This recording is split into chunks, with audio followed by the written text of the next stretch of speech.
Hello বন্ধুরা, কেমন আছো তোমরা সবাই? আশা করছি সবাই খুব ভালো আছো, আমিও খুব ভালো আছি। আমার এই স্বপ্ন উন্নয়ন পরিবারের তরফ থেকে তোমাদের জানি অনেক অনেক স্বাগত। আর ভালো সুস্থ থাকাটা একান্ত খুব জরুরি। এই গরম থেকে বাঁচার জন্য আরও একখানা শরবত নিয়ে চলে এলাম। এটা আমরা আগের বছরই বানানো শিখেছিলাম, আমার ছোটো মামা শিখিয়ে দিয়েছিল। তো ভাবলাম তোমাদের সাথে এই রেসিপিটা সুন্দর করে শেয়ার করি। তো এটা হলো তরমুজের শরবত। প্রথমেই আমরা তরমুজ চৌকো চৌকো করে পিস করে নিয়েছি। এবার চামচ বা ছুরির সাহায্যে যে কোনো সাহায্যে একটু কেটে মিক্সিতে নিয়ে নেব। প্রথমেই মিক্সিতে নিয়ে নিয়েছি। আর এখানে আমার ভাই হচ্ছে কেরামতি করে বরফ ভাঙছে, যেটা তোমাদের সাথে একবার শেয়ার করে দিলাম।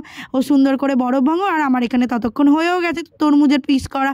আর এখানে আমি দিয়ে দেবো হচ্ছে পরিমাণ মতো টক দই, যে যেরকম পারো নিয়েছো। আমি একটু বেশি পরিমাণেই নিয়েছি, কারণ আমরা 4 জন খেয়েছিলাম। তো আমি অনেকটা পরিমাণ মতো টক দই নিয়ে নিলাম। পরিমাণ মতো টক দইও নেওয়া হয়ে গেছে, আমার ভাইয়ের বরফ কাটাও হয়ে গেছে। এবার আমরা কিছু বরফের টুকরো এইতে দিয়ে দেবো। বেশ অনেকটাই আমরা বরফের টুকরো দিয়েছিলাম, যাতে আর অন্য কোনো ফ্রিজের জল আলাদা করে আমরা দিইনি, শুধু বরফ দিয়েই করেছিলাম জিনিসটা। তারপর দিয়ে দেবো হচ্ছে স্বাদ মতো চিনি। এই যে আমাদের একদম পেস্ট করা হয়ে গেছে, ঘোল একদম রেডি। এবার আসল কাজে আসা যাক। এই যে একটা সুন্দর গ্লাস নিয়ে নিয়েছি, যাতে এবার আমরা তরমুজের শরবতটা ঢেলে দেবো।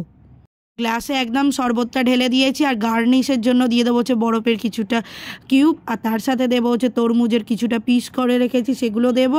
আর একটা যেটা না দিলেই নয়, সেটা হলো টক দইয়ের কিছুটা ওপরের মালাইয়ের সত্ত্বটা, ওইটা দিয়ে দেবো। ওটা দিলে ভীষণ সুন্দর খেতে হয়। আর যেটা ছাড়া এই শরবতটা একেবারেই চলে না, সেটা হলো বিট নুন আর চাট মশলা, যেটা দিয়ে তোমরাও খেতে পারো।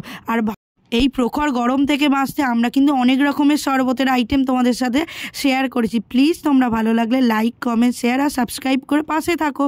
আর চলো টাটা বাই, ভালো থেকো, সুস্থ থেকো। আর এই গরমে নিজেকে সুস্থ রাখো, এরকম আরও ভালো ভালো শরবত খেয়ে। আর আমরা অনেক ভিডিও আনবো তোমাদের জন্য।